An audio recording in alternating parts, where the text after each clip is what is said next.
Brothers and sisters, we can only worship God because Jesus has offered perfect worship. At time in-offer niya yung perfect worship is worship in the heavenlies now, 24/7. We, His people, are joining in the praises of heavens kapag tinawag niya po tayo during call to worship. Every Lord's Day is a celebration because it is a celebration that we are brought to Him and to join the choirs of angels singing to the God who is exalted and to the Lamb who is worthy of our praises and worship. Mga kapatid, Jesus Christ is in our midst this afternoon. He is exalted. We are welcomed in His presence. We are invited to see His glory this afternoon. Mga kapatid, ano po ba yung mga dahilan why this truth of the gospel, this truth that Christ is exalted and that we are His today, ano po ba yung mga katotohanan that we are, ano po ba yung mga kadahilanan that we are forgetting kung ano yung mga reality na ito? Pwedeng maging busy tayo sa ating mga pinagkakaabalahan sa buhay ng mga businesses or work. Pwedeng masyado tayong na-overwhelm ng problema natin. Or pwedeng kakapanood natin ng Filipino telenovela. Na-miss natin, nagaya natin yung plot twist nila. Pati tayo, nagkaroon ng amnesia. But brothers and sisters, some of us are malapit na dun sa edad na baka pati lahat ng alam ko, makalimutan ko na din. The reality of dementia. Brothers and sisters, this is the blessing of God. Makalimutan mo man ang lahat, we have a God who remembers His promise at He fulfilled everything. Ito po ang reality. Hindi lang yung mga nakakatanda sa atin o yung those who are sick with dementia and amnesia are guilty of forgetting things about the truth of God. Sa ating pagiging human beings na corrupted, we easily forget yung gospel na natanggap natin when we are face-to-face sa different situations ng buhay natin. Mga kapatid, praise be to God, the Lord did not entrust yung truths niya sa memories ng bawat isa sa atin. The Lord is so gracious that He has given us His Word so that we would continue to hear it, learn from it, and be shaped by it. We live in a world na hindi tayo pinabayaan ng Diyos, ngunit iniwan niya at binigyan niya tayo ng Kanyang salita. Mga kapatid, sa hapong pong ito ang aking prayer, that we would value the written Word of God and we would see bakit ganun ka-importante at ganun tayo ka-blessed na binigyan tayo ng Lord ng Kanyang salita. Let us come to the Lord in prayer. Lord, we thank you for you are the God who created the heavens and the earth. We thank you for you are the God who is with us. Lord, ang panalangin po namin is that may you teach us to respond properly sa word mo. As we see you lifted up in our midst, as we see you in the word, as we see your faithfulness, teach us to respond with thanksgiving and praise. In Jesus' name we pray. Amen and amen. Mga kapatid, let us open our Bibles to 2 Timothy chapter 3, verses 14 to 17, and let me read it for you. Wala po tayong mga screens, at ako po yung masaya. Kasi kung may screen tayo, tapos nandun yung mga Bible verses, nakadepende tayo sa screen. Pero ngayon, walang screen, kailangan buksan natin yung mga Biblia natin, whether electronic or hindi electronic. By the way, ina-announce po natin sa GC, kung kailangan niyo po ng bulletin, nandun po yun, pinapost natin sa GC, and kailangan niyo ng printed copies, let us know before Sunday. Kasi pag Sunday na, mahirap na po mag-print. Saturday, pwede pa kami mag-print. So please, coordinate with us, kasi baka next week, hindi pa natin alam kung makakabit pa natin yung TV. Baka mag-stay pa rin tayo sa bulletin natin. So please, check yung GC. Please communicate with us, and let us know in advance how we can help you sa ating service. So, in 2 Timothy chapter 3, verse 14 to 17, ito po yung sabi. Verse 14, Apostle Paul talking to Timothy. But as for Timothy, as for you, continue in what you have learned and have firmly believed, knowing from whom you learned it, and how from childhood you have been acquainted with the sacred writings, which were able to make you wise for salvation through faith in Christ Jesus. All scriptures is breathed out by God and is profitable for teaching, for reproof, for correction, and for training in righteousness, that the man of God may be complete, equipped for every good work. God bless the reading of His Word.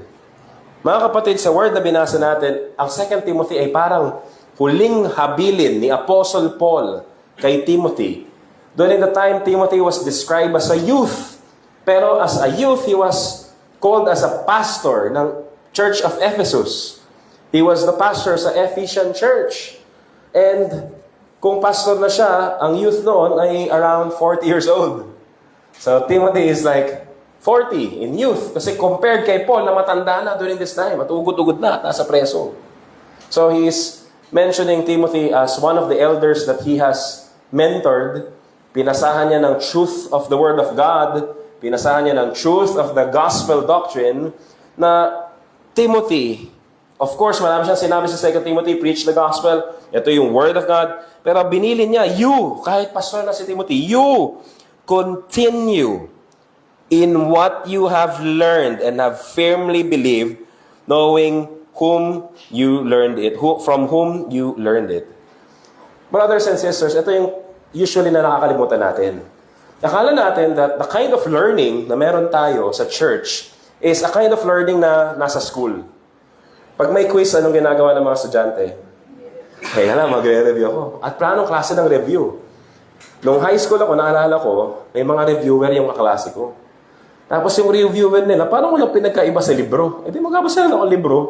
Kasi yung reviewer mo parang, pero yun yung tumutulong sa kanila to memorize the whole books.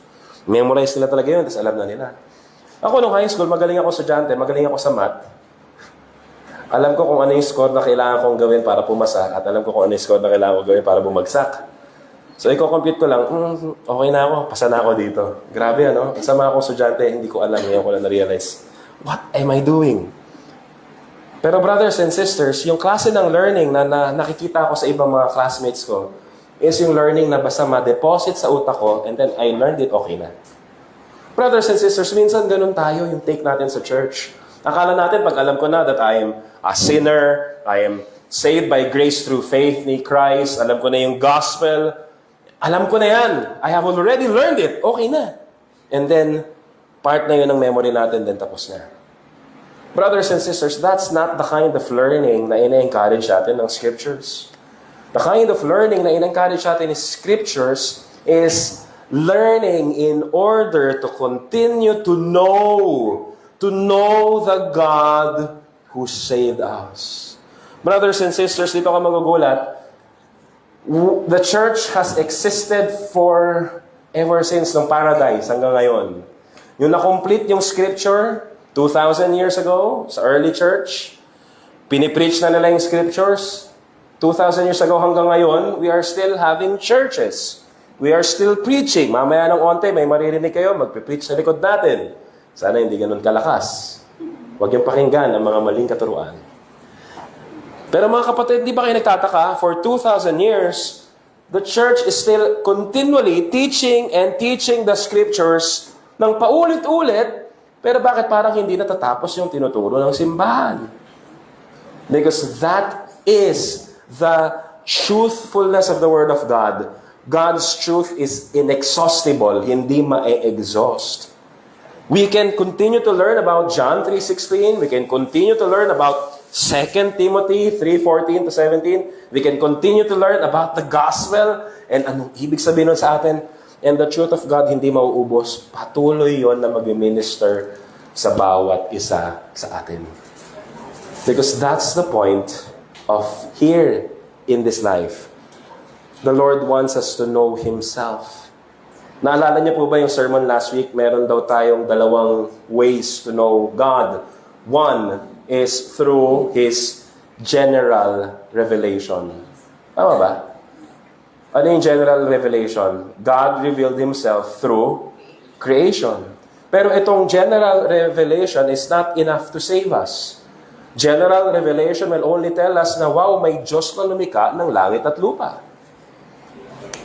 But the reality of our sin, we are continually rejecting God. And so yung general revelation cannot tell us the whole picture, but the general revelation can only tell how rebellious our human hearts are. Na nasa harap na natin yung ebidensya na mayroong Diyos, yet we continue to refuse. Mga kapatid, hindi ko po alam kung nakakausap na kayo ng mga atheist with regarding in sharing the gospel, and then sasabihin nila sa iyo na, asan ang ebidensya mo na mayroong Diyos?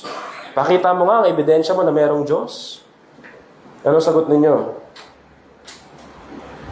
Gaya kasi ng hangin na hindi nakikita, ganun din ang Diyos hindi nakikita. Pero ang hangin nasusukat. Ang Diyos ba nasusukat? Hindi. So wala kang Diyos. Mga kapatid, pag ganun kasi yung arguments natin, talagang mabuboljak tayo ng mga atheists. Hindi natin alam kung paano mag-argue ng tama. Brothers and sisters, the real question is, what kind of evidence do you want? In fact, lahat ng evidence nasa harapan mo na. The fact that you are finding and trying to know sino ang Diyos, the fact that you are hating this God na hindi mo naman kilala, reveals the sinful nature na meron ka, that you are rebelling against God na nandyan. It's not a question kung anong evidence. It's not a question kung asan ang evidence. Ang question is, pag pinakita ko ba yung evidence sa harapan mo, will you believe? No. What the Bible says is, kahit na nasa harapan nila, and undeniable yung existence ng Diyos, because of the wickedness of the human heart, we reject God. So general revelation cannot save. Yung knowledge na merong lumikha cannot save. Because it only points to our rejection dito sa Diyos na lumikha ng langit at lupa. Bibigyan ko kayo ng isang example. Hindi kailangan maging atheist ito. Alam mo na merong Diyos ng langit at lupa, pero you decide to worship Him on the ways na gusto mong i-worship siya. Ganito ako mag-worship sa Lord lumuluhod, galing sa church, tapos magpapanata ako na sasakripisyo ko tuwing Friday, munggo na lang ako, promise. You are worshiping God not on how He wants to be worshipped. You are worshiping God on how you want to express your worship. Gawin natin na born again yun. Gusto ko kasi may drums. Gusto ko kasi tumatalon-talon. One way. Gusto ko yung rakrakan. Mga kapatid, we are not to worship God based on how we feel and what we think na dapat mag-worship. We must worship God as how He has commanded us in His Word. Yung mga styles ng worship na meron tayo, lalo na yung mga problematic styles ng worship na meron tayo na the more na iyak ako, the more na totoo, the more na sasagutin ni Lord ang prayer ko. The more na mas madami akong ibigay, mas sasagutin ni Lord yung mga pangangailangan ko. Brothers and sisters, you are not worshiping the God of the Bible. There, you are worshiping the idol na nasa isip mo na ganun siya tumatanggap ng worship. Kahit pala born again na at Bible believer, guilty pa rin pala doon. Lahat tayo. And so brothers and sisters, you must understand na God revealed Himself also through His Word. Anong tawag doon? Special revelation. Yung special revelation, nandun lahat ng kailangan natin malaman for our salvation. And so in the chapter 3 ng ating Belgic Confession, Article 3, by the way, it is about the written Word of God. Kung meron kayong mga bulletins, please open it with me. Page 12. Anong sabi? Article 3 ng Belgic Confession. Pwede ba natin i-confess ng sabay-sabay if you are there? Sa mga bulletins niyo or e-bulletins niyo. We confess that this Word of God was not sent nor delivered by the will of men, but that holy men of God spoke, being moved by the Holy Spirit. As Peter says, afterwards our God, because of the special care He has for us and our salvation, commanded His servants, the prophets and apostles, to commit this revealed word to writing. He Himself wrote with His own finger the two tables of the law. Therefore, we call such writings holy and divine scriptures. Ano sabi ng confession natin, mga kapatid? We confess na itong Bible, hindi ito gawa-gawa lang ng mga tao. As what Peter said, buksan natin ang ating mga Bible sa 1 Peter 1:16 to 21. Ito yung binasa natin kanina. 1 Peter 1:16 to 21. For we did not follow cleverly devised myths, sabi ni Peter, when we made known to you the power and the coming of our Lord Jesus Christ, but we were eyewitnesses of His majesty. Nakita nila si Jesus mismo.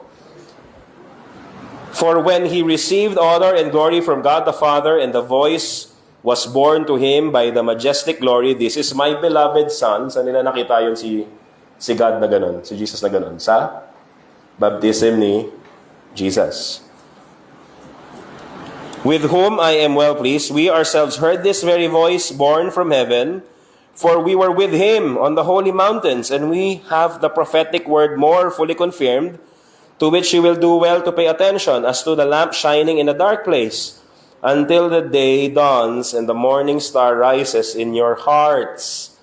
Knowing this, first of all, that no prophecy of Scripture comes from someone's own interpretation, for no prophecy was ever produced by the will of man, but men spoke from God as they were carried along by the Holy Spirit.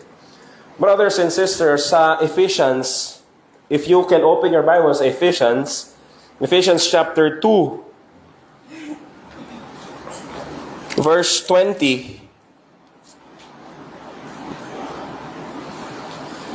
Basahin ko po sa verse 19. So then, you are no longer strangers and aliens, but are fellow citizens with the saints and members of the household of God.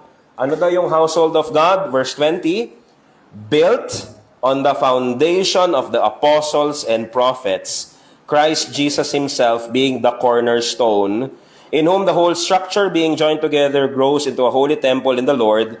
In Him you are also being built together into a dwelling place for God by the Spirit. Wow. Sa Ephesians chapter 2, Paul is talking about the church. Kayo, dati mga unbelievers kayo, dati mga children of wrath kayo, but by the grace of God, sinave kayo ni Lord. And now part kayo ng binubuong dwelling place ni God. Wow! Ang ganda, no? Lahat tayo part ng ginagawa ni God.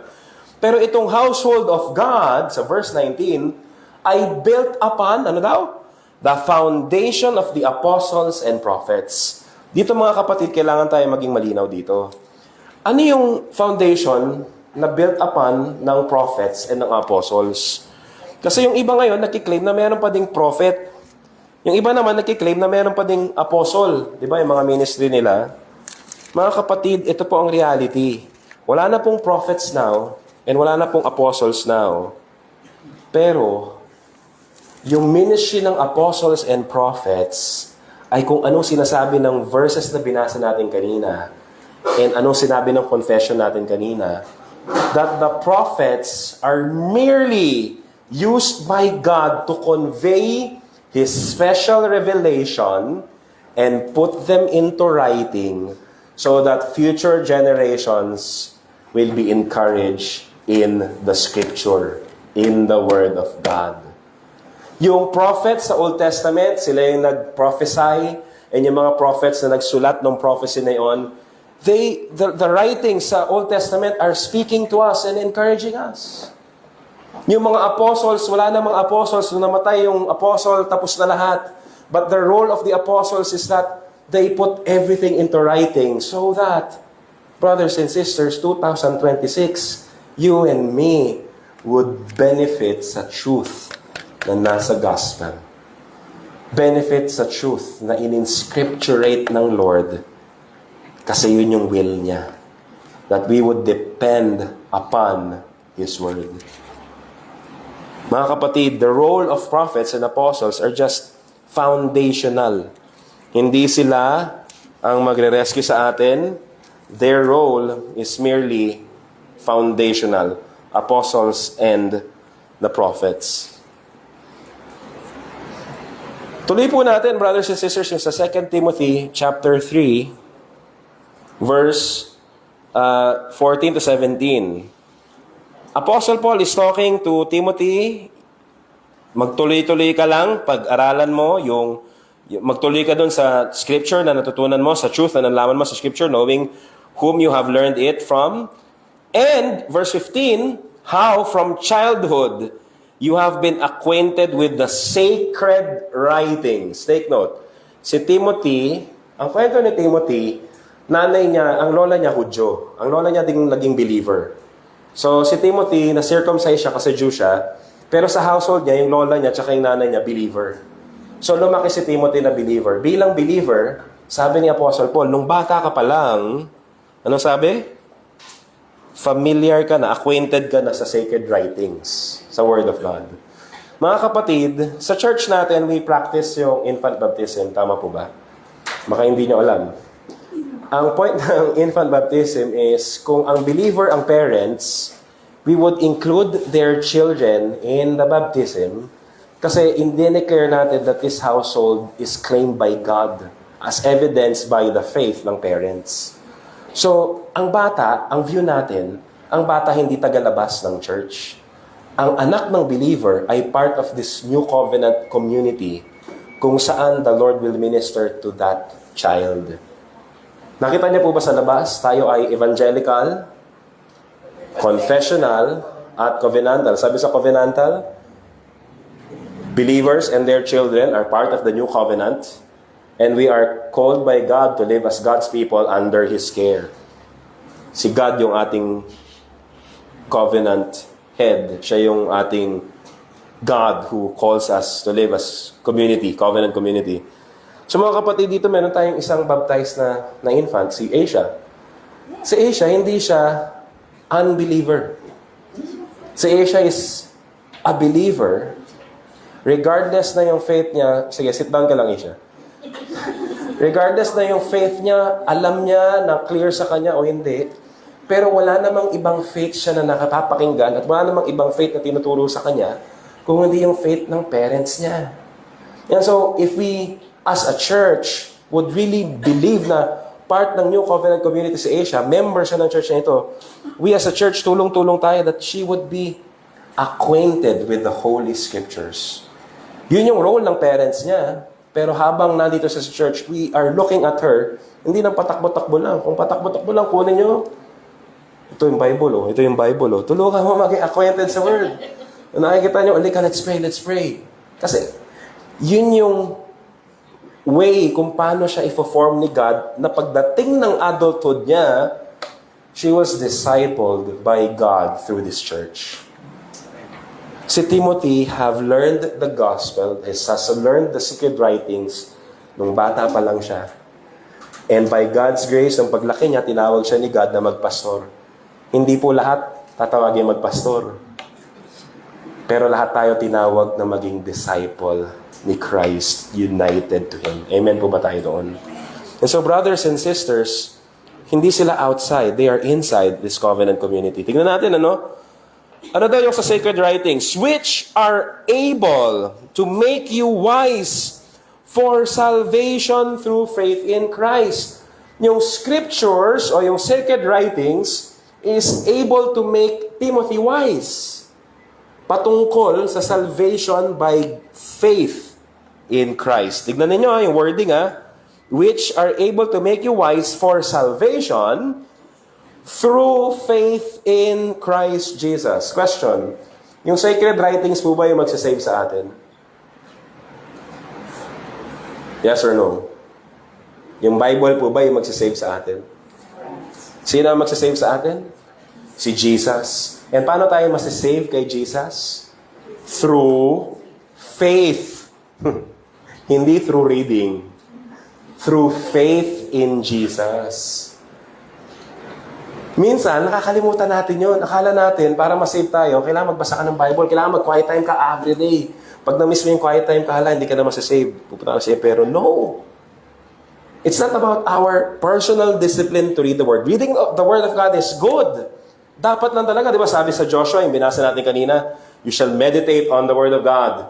You shall not turn to the left or turn to the right. Yes, as people of God, dapat alam natin yung Word of God. Dapat nagde-delight tayo sa Word of God. Eto tapatan, sino nakakagawa nun consistently?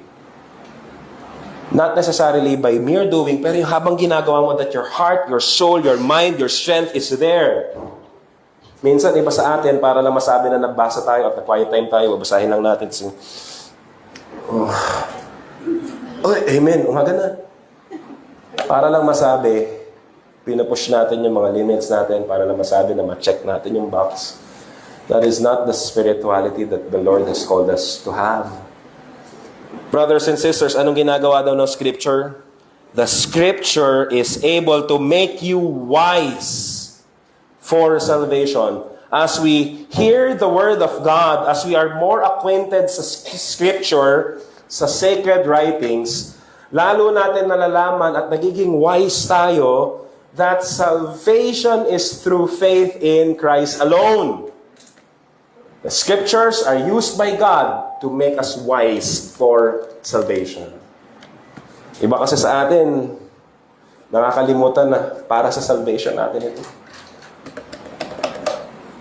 Mga kapatid, the Scripture is able to make you wise for salvation. Yung mga binasa nating text sa Peter, sa Psalm, hindi niyo ba napansin yung mga imagery ng Word of God? Your Word is a lamp unto my feet. Yung Word is yung light to the darkness. Tignan natin yung sa 1 Peter ulit ha. Kasi mayroong mga imagery na, tignan niyo ha. Verse 19.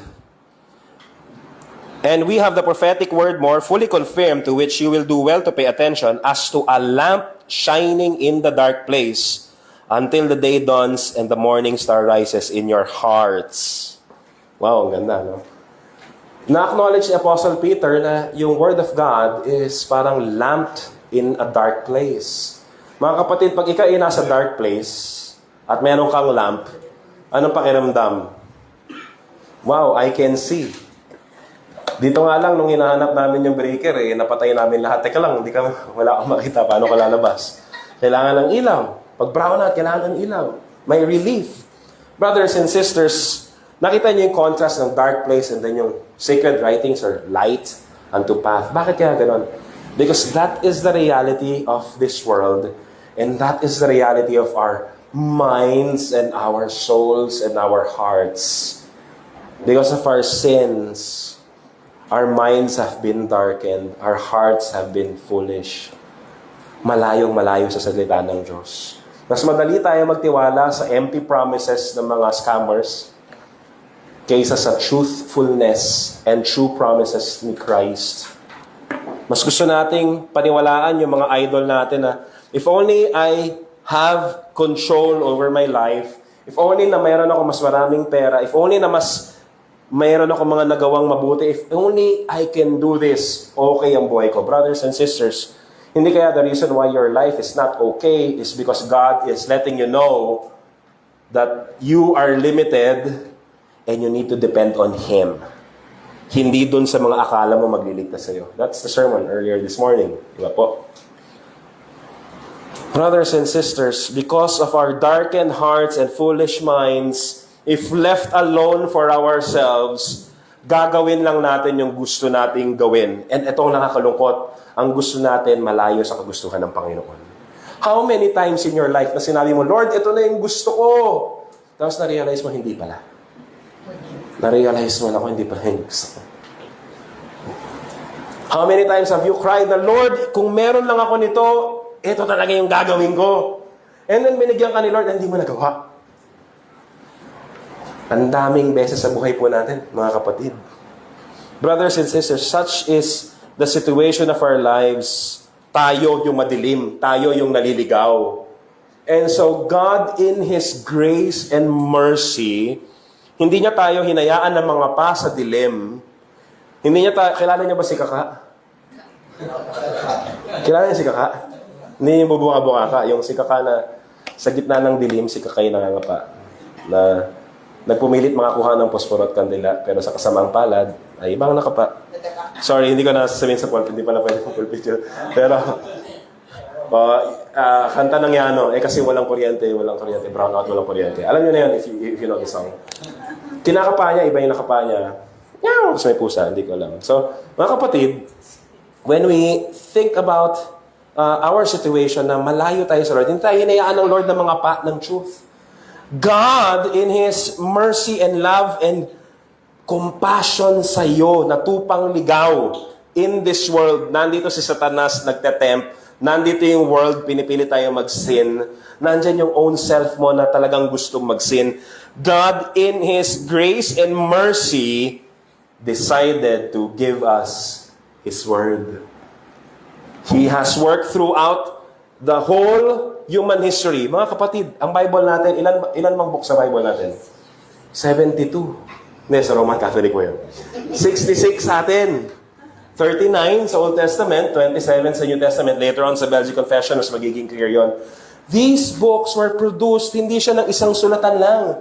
These books spanned for more than 2,000 years, 4,000 years.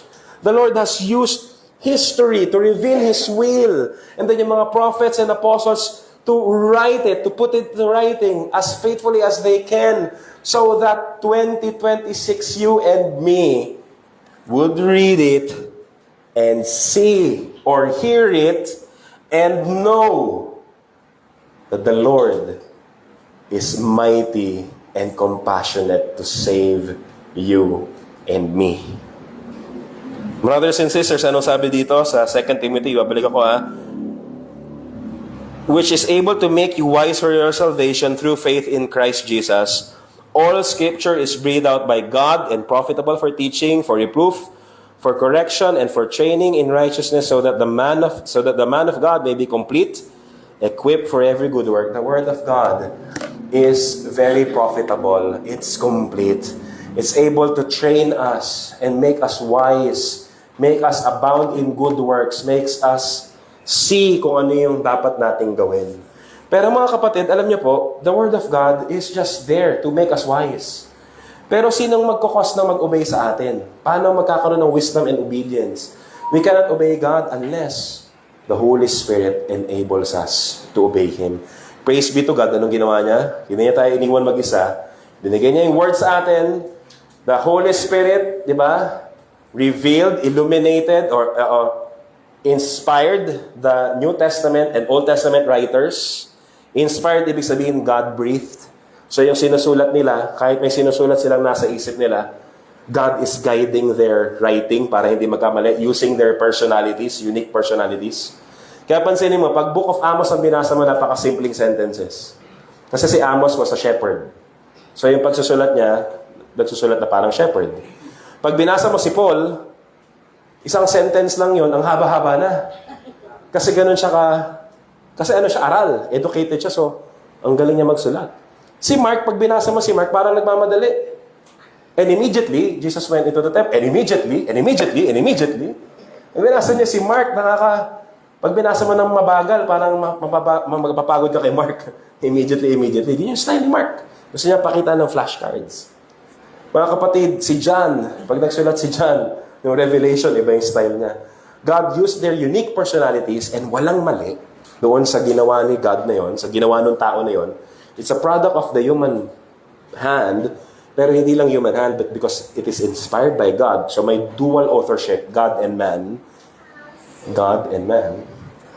to talk about the perfect God-man, Christ. Brothers and sisters, as far as the original autographs is concerned, o yung autographs yung sinulatan mismo ng mga apostles, walang mali. Sa translations, pwede magkamali, pwede magkaroon ng kulang. But, kung ano tinuturo ng Scripture, hindi siya talaga magkakamali. So we can really fully rely on the Scripture kahit hindi na siya autograph, kahit hindi na siya inspired.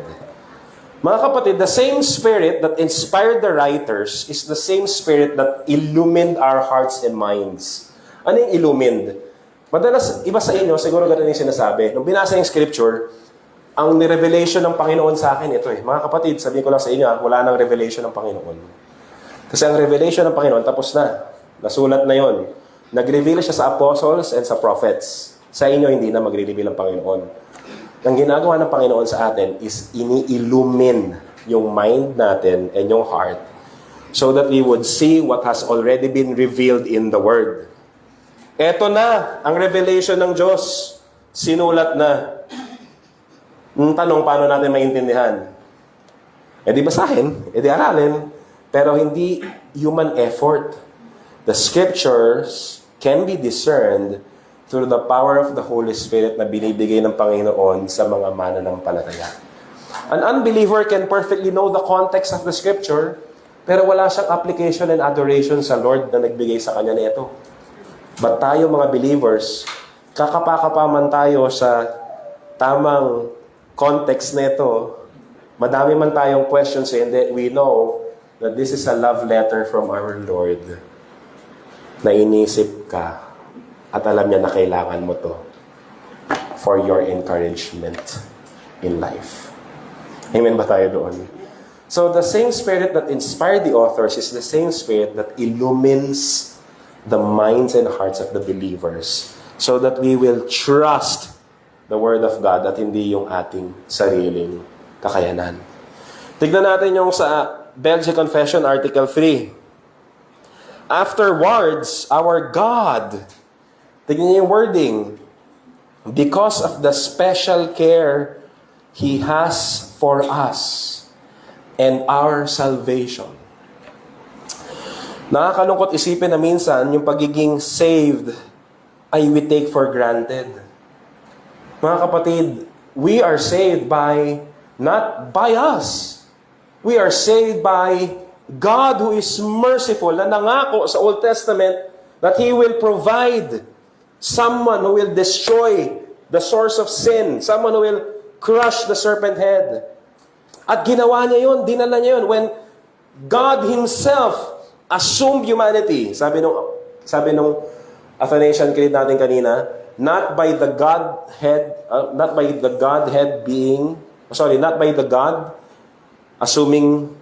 converting into humanity, but the manhood being taken upon Himself. Tingnan ko yung creed, hindi ko kabisado.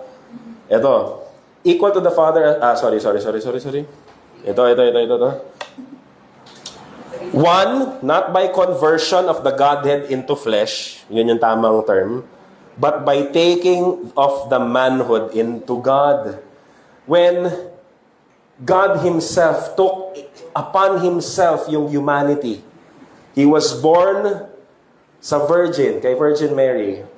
He was born sinless. God Himself entered humanity, lived a perfect life, fully loved God and fully loved His neighbors perfectly.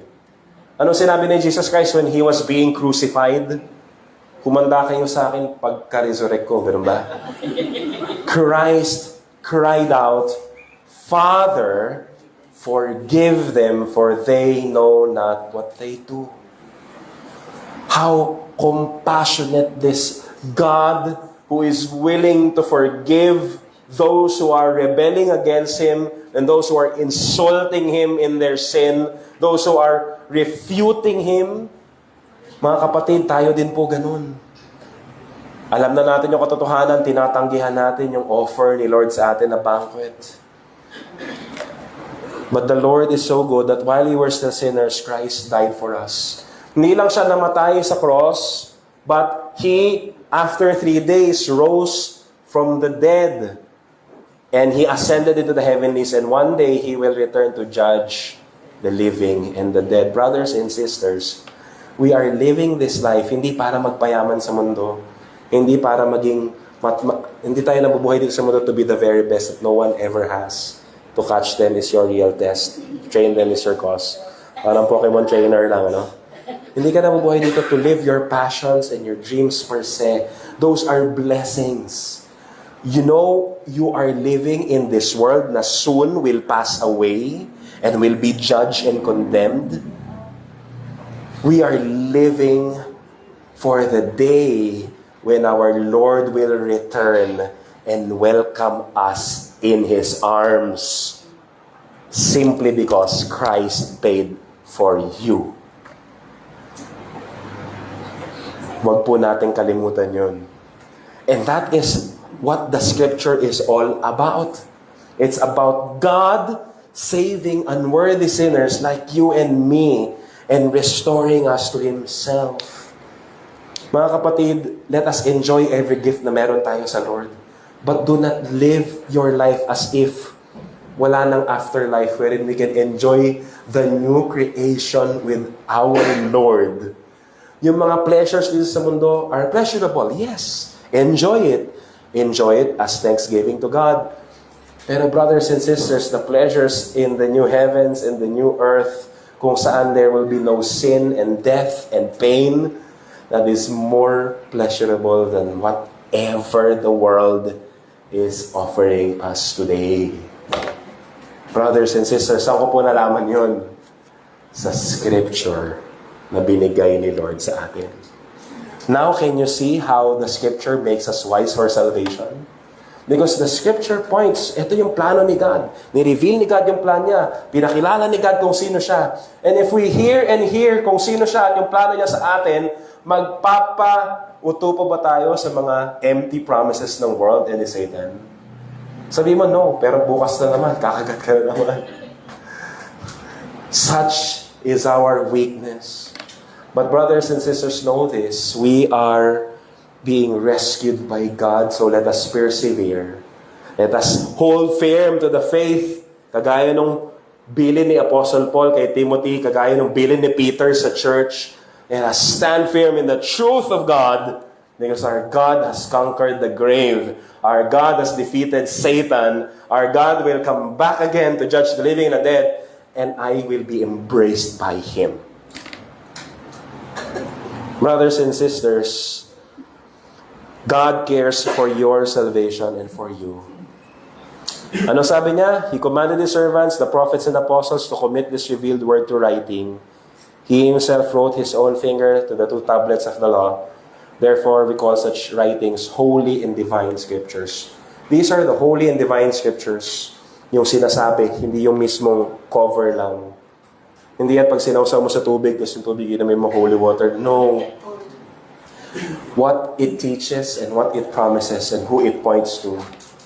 The Scripture points to the loving God na hindi lang nagpadala ng written word, but He also sent the living word to walk among us. And one day, we will see Him face to face. Anong application natin? So mga kapatid, basahin yung Bible nyo everyday. Ano ba? That's good, if you can. But brothers and sisters, ito ang pinaka-invitation sa atin ng Panginoon. God is speaking through His Word.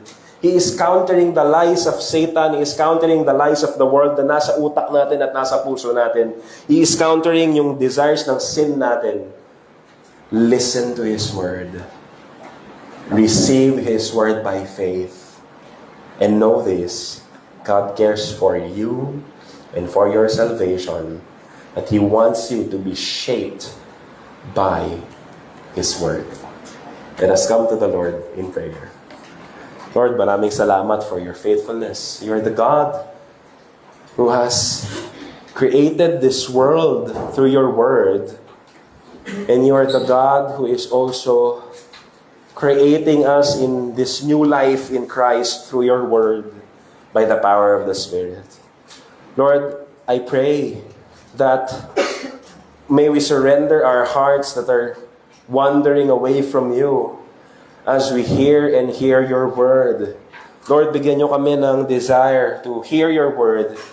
Lord, tulungan niyo po kami na pumunta dito sa church so that we would hear the word. May this church continue to just proclaim your word, and may we see your word through the sacraments. May we sing your word through the songs that we are singing.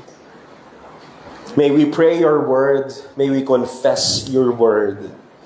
May we read your word here in this place. At kung nangihina man kami, I pray that you would strengthen our brothers and sisters and the elders of this church na encourage kami na manumbalik sa simbahan na ito to hear and hear your word so that faith will be produced in our hearts. Thank you, Lord God, for thinking of us, at hindi lang kami, sa lahat ng mga inyong hinirang all throughout generations na hindi nyo kami pinabayaan,